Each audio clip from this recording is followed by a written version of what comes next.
analyse du 21 novembre. Bon, on a une journée intéressante.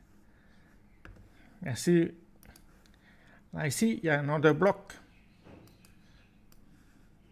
qu'on doit surveiller si jamais on a un pullback. Ça, c'est OB. Je retire dans ça. Voilà. Ça, c'est notre order block. Si jamais on a un pullback, ensuite, il y a le gap qu'on a laissé. On a comblé une partie ce matin, mais on a laissé une bonne partie de gap.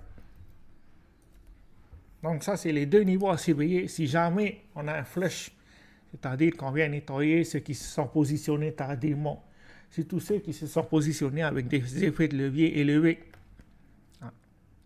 Donc ça, c'est des niveaux à surveiller. On va remettre ça parce que l'ouverture, c'est un point très important. On peut voir que hier, à l'ouverture, on est venu retester avant d'avoir une bougie impulsive. Donc c'est un point pivot. Ça veut dire que si jamais on casse sous ce niveau-là, il faut s'attendre à ce qu'on revienne dans le range qu'on avait précédemment. Mais bon, ça m'étonnerait. Après, si jamais on vient combler le gap, l'order block devait tenir en tant que résistance. Et on devrait aller facilement chercher le niveau des 100 000.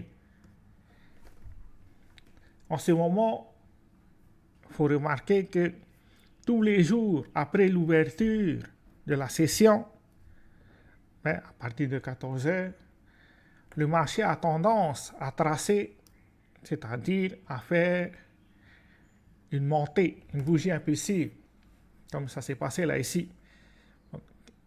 Pendant la première, deuxième et la troisième heure, le marché est resté dans cette zone, puis une bougie impulsive. Il faut s'attendre à ce style de scénario cet après-midi. Voilà. Après, récemment, si on regarde, plusieurs contrats en short ont été clôturés récemment. C'est pour ça qu'on a les OI qui baissent. C'est-à-dire qu'il y avait plusieurs personnes qui ont shorté le marché, mais bon, ils sont du mauvais côté. C'était le moment d'acheter. Après, que ça soit en spot et en futur, c'est positif. Donc, la plupart des gens qui sont sur le marché sont d'accord pour que le prix monte. Après, si on vient voir, là ici, on peut voir qu'il y a un excès d'effet de levier. C'est-à-dire que j'ai marqué en rouge.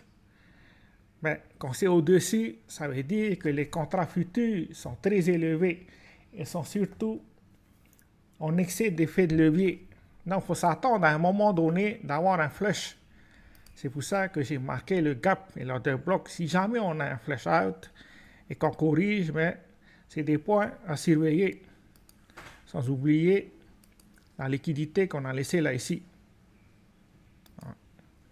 C'est un point très important parce que le marché a tendance à venir attraper les liquidités. Si je pousse un peu plus comme ça, c'est voyant. Voilà. Mais la chose la plus importante, c'est bien ça. Si jamais on arrive à 100 000 avant vendredi 29, il faut s'attendre à un gamma squeeze. Probablement qu'on a cherché le niveau des 105 000. Voilà. C'est tout ce qu'on a pour aujourd'hui. Ciao, ciao.